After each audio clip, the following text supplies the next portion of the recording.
Hadirin yang kami hormati, sampailah kita pada acara yang kita nanti-nantikan, yaitu Mau'izatul Hasanah dalam rangka haflah at-tasyakur lil ikhtitam ke-16 Pondok Pesantren Al-Islah Tambak Mas Kebonsari Madiun, yang pada malam hari ini akan disampaikan oleh Al-Mukarram Panjenenganipun Romo Kiai Haji Hasanul Hidayatullah, pengasuh Pondok Pesantren As-Siddiqiyah Karawang, Jawa Barat. Kepada Al-Mukarram Romo Kiai Haji Hasanul Hidayatullah, waktu dan tempat kami persilahkan. Sallallahu ala Muhammad sallallahu alaihi wasallam. Sallallahu ala Muhammad ya Rabbi salli wa sallim.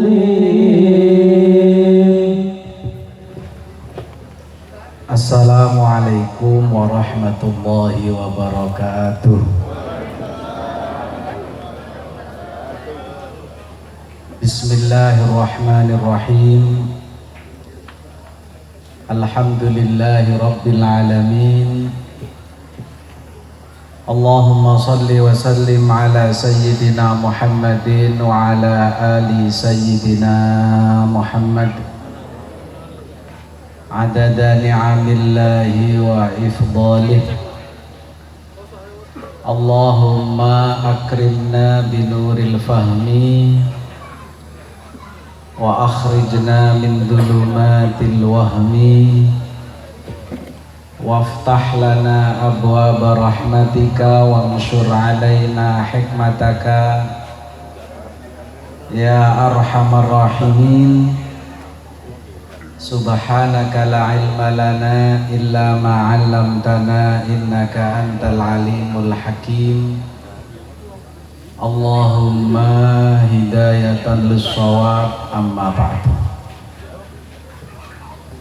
Hadratul muhtaramin, para alim, para ulama, para kiai, para sepuh, para bini sepuh, wabil khusus sahibul bait, pimpinan umum pengasuh Pondok Pesantren Al-Islah Kiai Haji Salamun Ahmadi beserta dengan Ibu Nyai dan seluruh keluarga besarnya, putra putrinya, mantu, putu, semua para dewan guru yang ada di Pondok Pesantren ini beserta para santrinya yang saya banggakan. Teman-teman dari pengurus Nahdlatul Ulama Cabang Madiun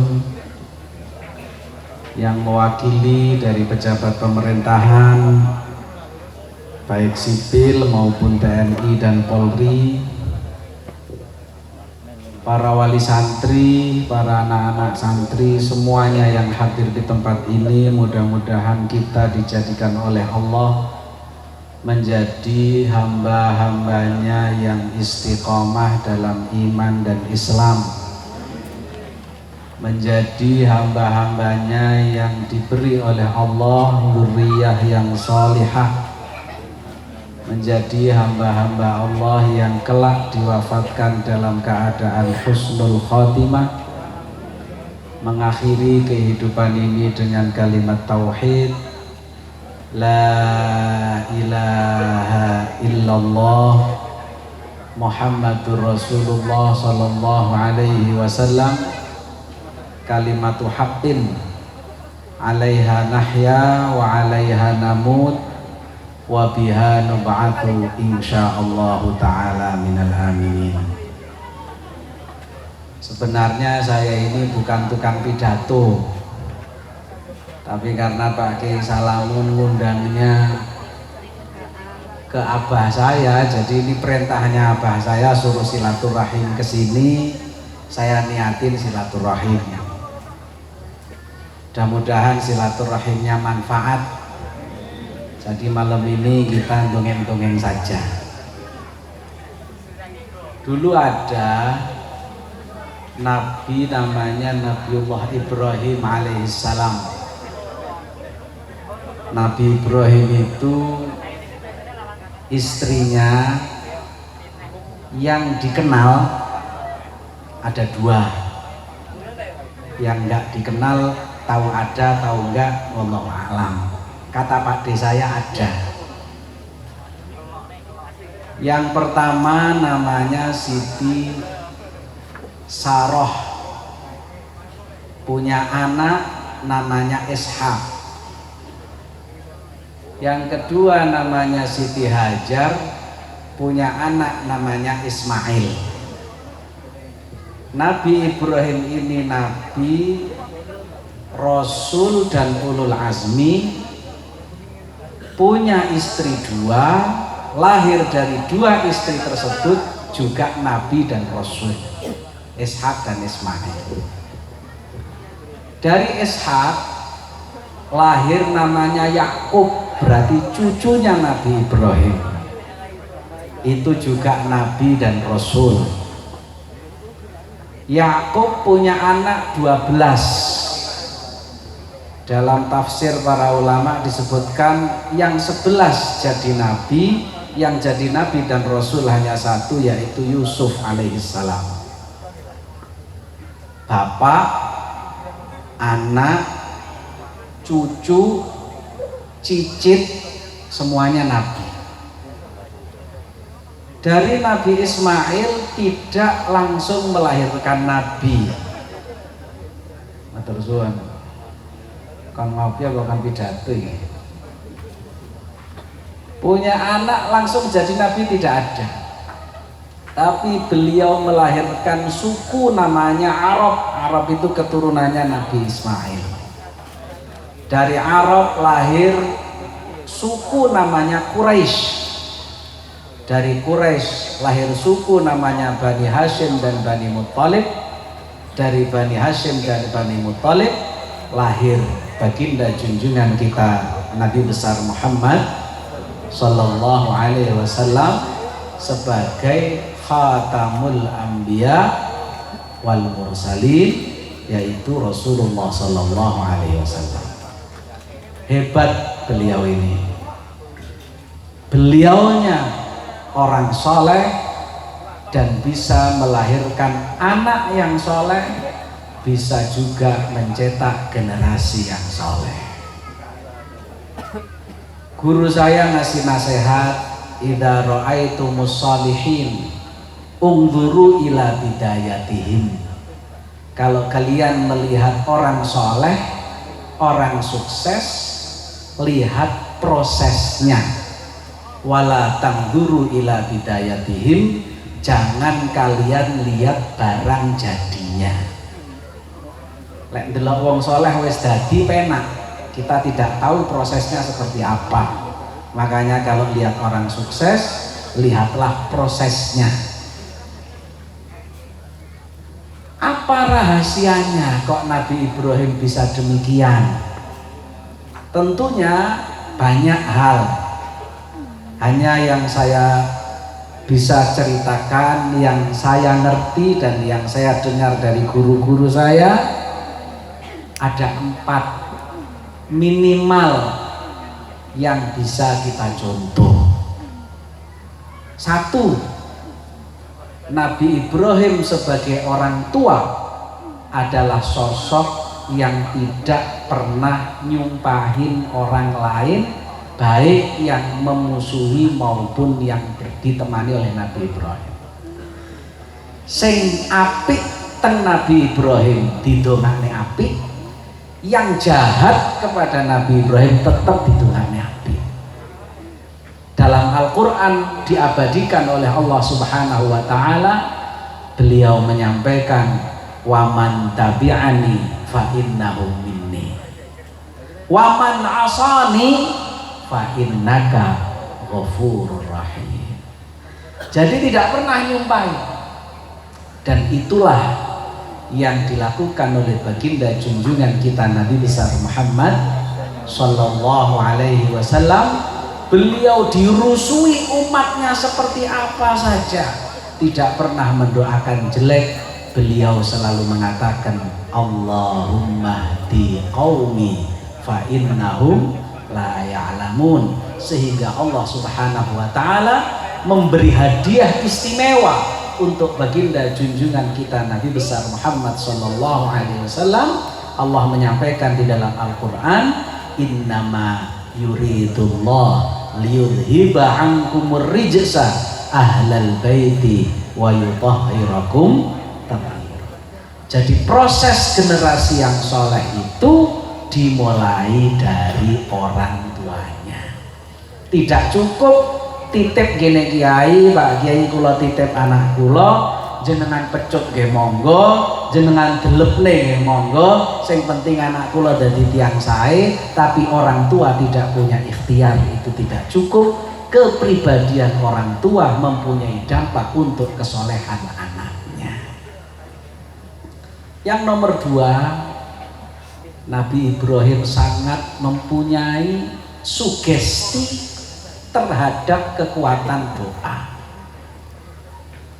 sehingga di dalam Al-Quran hampir semua doa yang diabadikan dari doanya Nabiullah Ibrahim alaihissalam itu tidak ada doa yang ketinggalan kata dzurriyyah. Rabbi ja'alni muqimas salati wa min dzurriyyati Rabbana waj'alna muslimaini laka wa min dzurriyyatina Rabbana inni askantu min dzurriyyati. Jadi kekuatan doa ini dipercaya sangat mempunyai keistimewaan yang luar biasa. Karenanya saya juga kadang-kadang penasaran, dulu saya nanya sama mbah nenek saya, kok bisa mencetak anak-anak seperti anak-anak beliau yang sekarang minimal ngopeni ngaji lah. Salah satu di antara ikhtiarnya itu adalah melalui doa, dan doanya adalah melalui suratul Fatihah. Beliau cerita sama Mbah Askandar diamanatin, setiap istrinya diperintah untuk baca surat Al-Fatihah setelah sholat 5 waktu sejumlah anaknya. Tadi lek anake telu bar sholat maca Fatihah ping telu dihadiahne anake siji-siji. Lek anake 11 nggih maca Fatihah ping 11. Siji-siji Fatihah. Kenapa? Karena di dalam surat Al-Fatihah itu di dalamnya mengandung unsur doa. Satu-satunya surat di dalam Al-Quran isinya hanya 2, Ats-Tsana, pujian kepada Allah. Yang kedua Ad-Du'a, itu hanya surat Al-Fatihah. Mulai Bismillahirrahmanirrahim sampai dengan Maliki Yaumiddin itu Ats-Tsana, pujian kepada Allah. Kemudian mulai Ihdinas Shiratal Mustaqim sampai akhir surat itu isinya doa. Orang yang menghadiahkan bacaan suratul Fatihah untuk anaknya, secara tidak langsung dia sudah memohon kepada Allah pengen anak yang difatihai jadi orang soleh. Kenapa? Karena di dalam Al-Quran ada istilah namanya tafsirul Quran bil Quran. Ayat Al-Quran satu dijelaskan oleh ayat Al-Quran yang lain. Contoh, wa innaha lakabiratun illa 'alal khashi'in. Orang khusyuk itu siapa?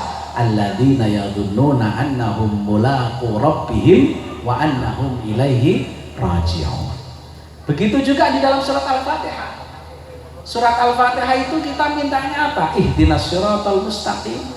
Shiratal Mustaqim itu yang bagaimana? Shiratal ladzina an'amta 'alaihim. Siapakah orang yang an'amta 'alaihim itu? Dijelaskan dalam ayat yang lain, ma'alladzina an'amallahu 'alaihim minan nabiyyin wasiddiqin wasyuhada wassalihin. Berarti wong sing maca surat Al-Fatihah untuk anaknya itu secara tidak langsung mohon agar anaknya jadi orang soleh.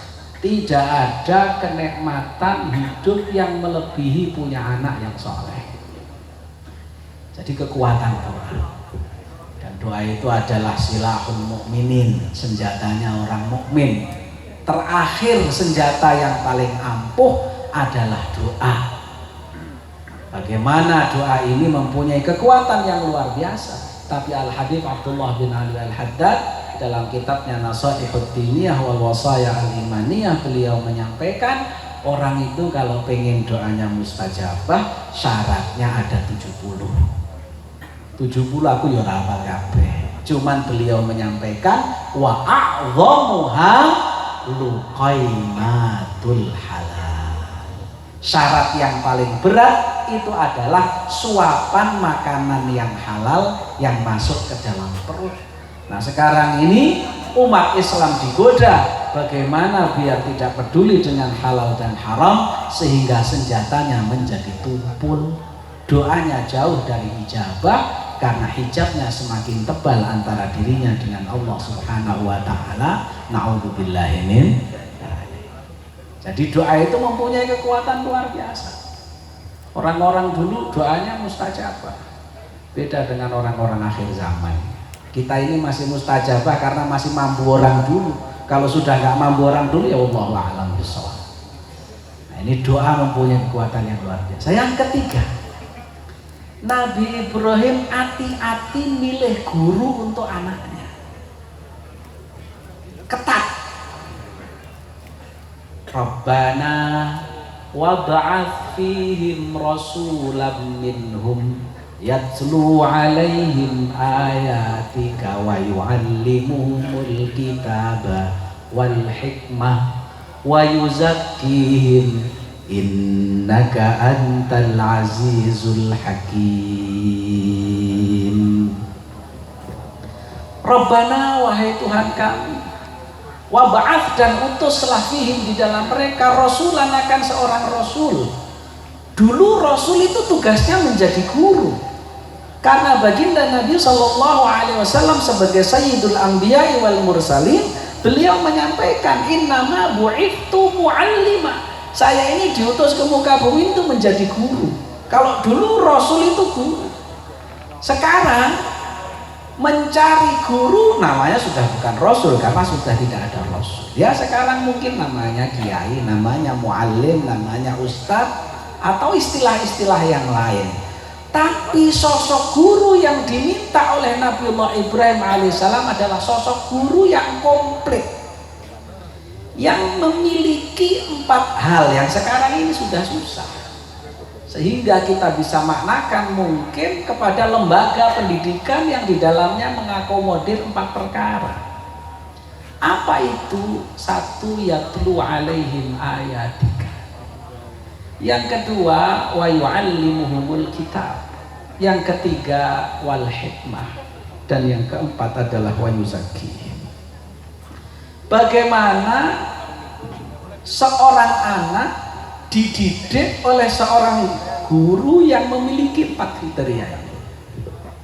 Kenapa yatlu alaihim ayatika adanya di depan? Deres kira-kira begitu.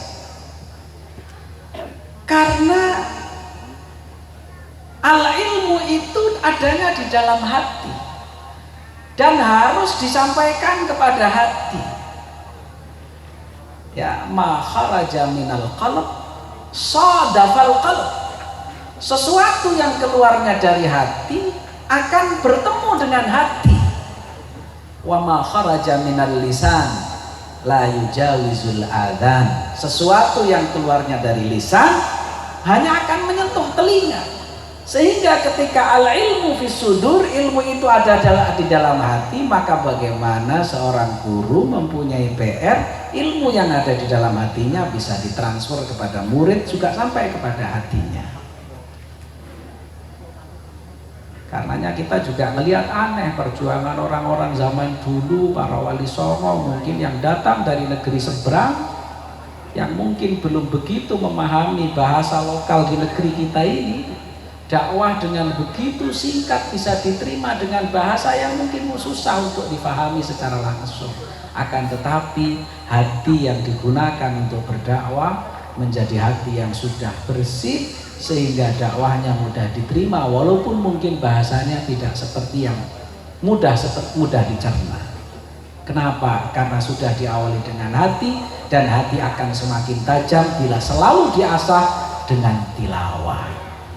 Makanya kita dinasehatin, salah satu di antara yang bisa menjadi obat untuk hati ini menjadi baik adalah membaca Al-Quran, tilawah. Jadi yatlu alaihim ayatika. Yang kedua, wa yu'allimuhumul kitab, memahamkan kepada santri-santrinya, murid-muridnya, bahwa di dalam agama kita ini tidak ada dikotomi ilmu. Semua ilmu itu ilmunya Allah Subhanahu wa Ta'ala. Hanya kebetulan sebagian mempelajari hal-hal yang bersifat umum, sebagian mempelajari hal-hal yang bersifat agama. Tidak ada ilmu umum, ilmu agama tidak ada. Dulu bahasanya kalau pidato tidak ada dikotomi ilmu, itu kampanyenya Belanda. Sehingga kalau dianggap kalau belajar ilmu umum itu nggak oleh ganjaran, kalau belajar ilmu agama dapat ganjaran. Akhirnya santri sampai waleh pagi sampai malam belajarnya doroba zaitun amron zaitun qaimun gitu terus. Nggak kebagian bagaimana ngurusin tambang, bagaimana ngurusin pesawat, bagaimana ngurusin sinyal dan seterusnya. Akhirnya kita menjadi ketergantungan dan semua keuntungan yang dimiliki untuk hal-hal yang berkaitan seperti itu menjadi jauh daripada agama. Tidak ada dikotomi. Semua sumber ilmu itu adalah Al-Quran. Alladzina yatafakkaruna fi khalqis samawati wal ard, yang ujung dari belajar itu adalah melahirkan generasi-generasi yang mengatakan Rabbana ma khalaqta hadza batila. Generasi-generasi yang belajar apapun ujungnya akan berdampak kepada pengagungan kepada Allah Subhanahu wa Ta'ala. Kita ini belajar ekonomi, catat mencatat itu namanya apa? Akuntansi ya. Itu dasarnya Al-Quran. Di dalam Al-Quran ada ayat namanya ayatul mudayanah. Idza tadayantum bidainin ila ajalin musamman faktubu, catatlah. Lahir namanya kwitansi, lahir namanya buku kas, lahir namanya apa? Faktur, lahir namanya segala macam pembukuan, laporan tahunan dan lain sebagainya, aktiva, pasiva, semua itu dasarnya satu, faktubuh, pencatatan yang baik. Adapun menjadi seperti itu adalah inovasi. Ada juga yang mengarang tafsir astronomi, ilmu perbintangan. Ada yang bertanya, kenapa matahari itu jaraknya dengan bumi jauhnya hampir 2 juta mil, padahal sekitarnya matahari itu gelap kalau dipoto ya. Terus kemudian kalau siang yang menerangi bumi ini apa? Ternyata di dalam Al-Quran juga tidak ada cerita yang menerangkan bahwa matahari itu menerangi bumi. Yang ada adalah wan nahari idza jallaha. Yang membuat bumi ini terang namanya nahar. Apa itu nahar?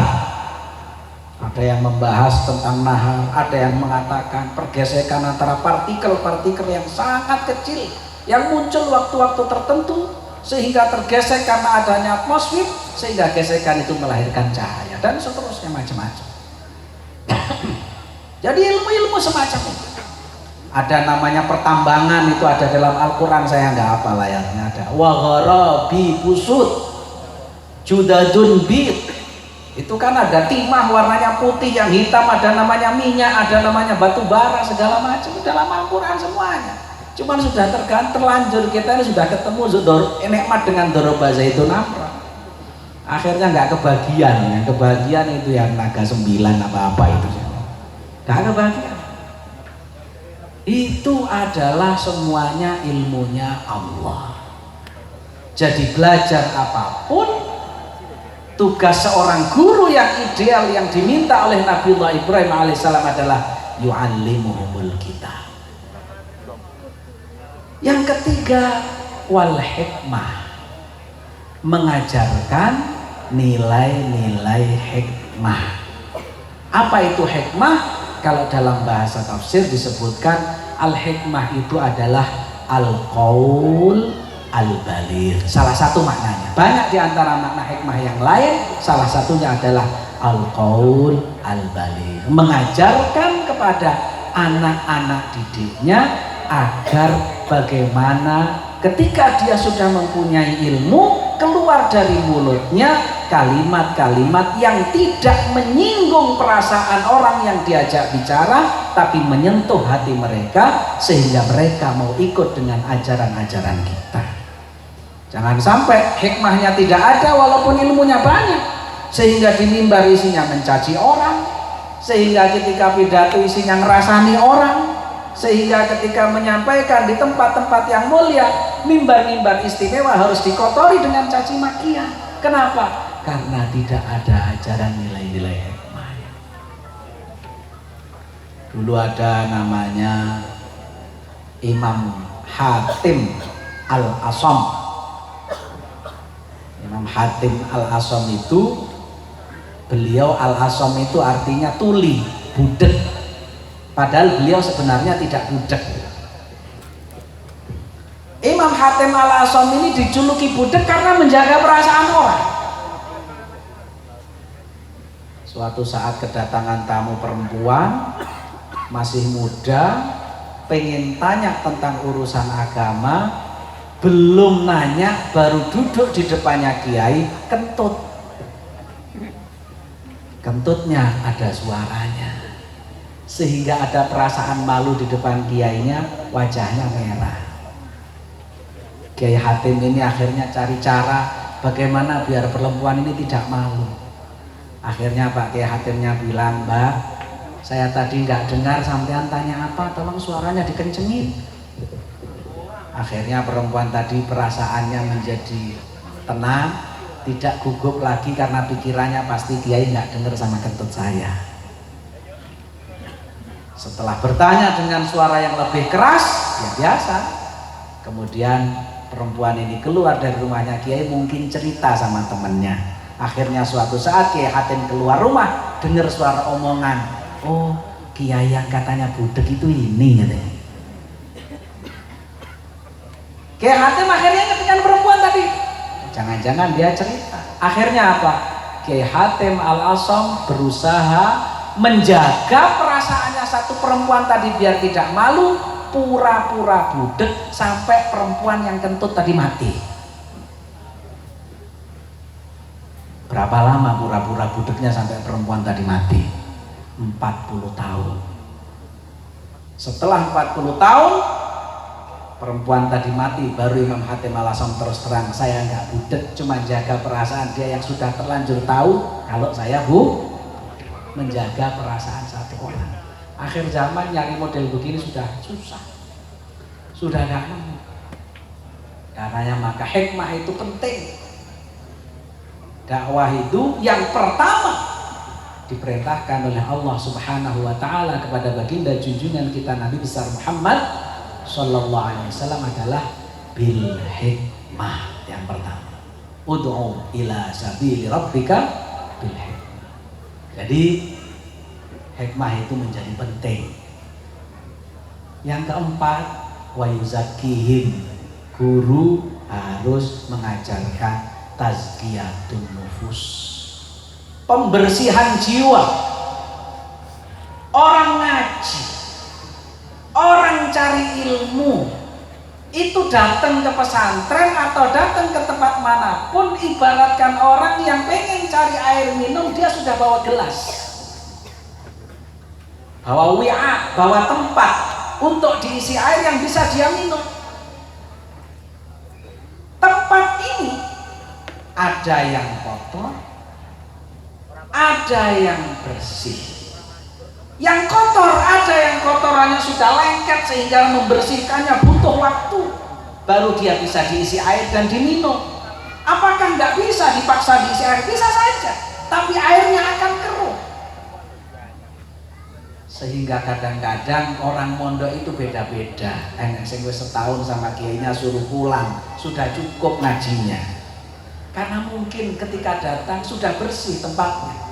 Ada yang jadi santri abadi sampai tua gak balik-balik juga ada. Dan kadang-kadang kita mempelajari, belajar di pesantren, belajar di sekolah, satu kelas isinya 30 orang, masuknya jamnya sama, guru yang mengajarkan sama, kitab yang diajarkan sama, keluar dari pesantren, keluar dari sekolah, jadinya orang berbeda-beda. Apanya yang salah? Yang salah adalah mungkin masing-masing tempat yang dibawa untuk cari minum ini berbeda, sehingga penting biar ini diproses, dibersihkan dulu baru diisi dengan air, sehingga air itu ketika diminum tidak menjadi penyakit. Dan yang paling berat, kotoran yang sulit untuk dihilangkan adalah penyakit kesombongan. Padahal sombong itu lawanan dengan yang namanya ilmu. Al-ilmu harbun lil muta'ali kasayli harbun lil makanil ali. Ilmu itu ilmu itu al-ilmu harbun, perang dia, lil muta'ali, melawan orang yang punya jiwa yang sombong tidak akan pernah bertemu. Kasayli, seperti air yang mengalir. Harbun, dia juga melawan lil makanil ali, terhadap tempat yang tinggi. Air selalu mencari tempat yang rendah. Dan merendahkan atau menghilangkan sifat kesombongan ini melalui tazkiyatun nufus. Pelajaran tazkiyatun nufus itu sederhana, tidak ada di dalam kelas, tidak ada di dalam kurikulum, karena itu bisa diraih dengan cara khidmah, ngabdi. Makanya salah satu di antara syekhul masyayikh di Pulau Jawa ini adalah Syekhona Khalil Bangkalan, yang bisa melahirkan generasi-generasi yang luar biasa. Ternyata salah satu media menciptakan generasi santri yang sukses adalah semua santrinya disuruh khidmah, ngabdi. Karena orang yang mengabdikan diri, mau tidak mau dia harus memposisikan dirinya rendah di hadapan gurunya, sehingga menjadi manusia yang tinggi, diangkat derajatnya oleh Allah Subhanahu wa taala. Sayyidina Abdullah bin Abbas radhiyallahu anhuma, beliau mengatakan, "Dhulliltu taliba fa'uzziztu mafruba." Dulu ketika saya mencari, belajar, ngaji, saya rendahkan diri saya. Fa'uzziztu mafruba. Setelah saya selesai belajar, selesai mengaji, berjuang di masyarakat, menjadi mulia, banyak orang yang mencari saya. Tapi kalau di pesantrennya sudah nggak mau dhulliltu, ya tidak akan pernah mendapatkan uzziztu. Kenapa? Karena tidak bisa itu gandeng. La yajtami'ul yusran wa la yajtami'ul usran. Pada diri seseorang itu tidak bisa kumpul dua perkara enak dan kumpul dua perkara tidak enak, itu tidak bisa. Orang kalau enaknya di depan, tidak enaknya di belakang. Orang kalau tidak enaknya di depan, enaknya nanti di belakang. Karena tidak bisa orang itu enak semuanya, nggak bisa. Bohong orang yang punya pepatah muda foya-foya tua bahagia itu tidak ada ceritanya, kecuali hanya dalam khayalan saja. Karenanya maka tazkiyatun nufus itu penting. Seperti itulah guru yang dicari kriterianya oleh Nabi Ibrahim alaihissalam, sehingga anak-anaknya luar biasa. Kira-kira begitu. Nyari contoh zaman sekarang susah ya, cari contoh zaman-zaman dulu aja. Jadi satu, tidak pernah mendoakan jelek kepada orang lain. Tahu ceritanya Nabi Nuh? Nabi Nuh alaihissalam itu keprojot mendoakan umatnya ketika jengkel dengan doa yang tidak baik, sehingga diberi cobaan oleh Allah Subhanahu wa taala. Salah satu anaknya mati dalam keadaan tidak sejalan dengan Nabi Nuh alaihissalam. Apa doanya Nabi Nuh dalam surat Nuh itu? Apa? Rabb la tadar 'alal ardi minal kafirina dayyara innaka in tadarhum yudillu ibadaka wa la yalidu illa fajiran kafara. Akhirnya dicoba oleh Allah dengan putranya yang namanya Kan'an. Jadi nggak ada untungnya mendoakan orang lain jelek. Yang kedua, Nabi Ibrahim percaya dengan sugesti kekuatan doa yang luar biasa. Yang ketiga, mencari guru untuk anak-anaknya yang pas. Kalau profil yang disebutkan oleh Nabi Ibrahim ada pada satu orang, akhir zaman ini sudah repot. Minimal lembaga pendidikan yang di dalamnya ada hal-hal tersebut, dan itu hanya ada di dalam pondok pesantren. Selain pondok pesantren tidak ada yang seperti itu. Minimal hanya ada satu, mungkin yu'allimuhumul kitab, tapi tidak ada yatlu alaihim ayat 3, tidak ada yuzakihimnya, tidak ada wal hikmatanya, tidak ada. Pinter iya, akan tetapi tidak mendapatkan hal-hal yang lain yang bisa untuk menjadi modal dakwah ketika dia setelah selesai dalam masa tolaknya. Yang keempat ini mau saya ceritakan, ndak enak, ndak diceritakan wis kadung ngomong papat tadi. Yang keempat itu tak ceritain nggak enaknya. Ibunya harus rela kalau bapaknya punya lagi. Tuh kan jadi masalah kalau saya terusin. Rata-rata orang itu kalau istrinya lebih dari satu, anaknya bagus-bagus, rata-rata. Tidak semua ya. Saya tidak maksud apa-apa, saya cuma cerita Nabi Ibrahim tadi begitu. Saya cerita mbah saya juga begitu. Ini saya ada Pak Lek saya, ada Man Wahid, mbahnya Man Wahid juga begitu. Dilalah gitu. Tapi saya pernah pidato begini, lupa pas acara haflah asidiki ada mertua saya. Saya turun, kata beliau bilang, apa gak enek bahan pidato sing liyane ya.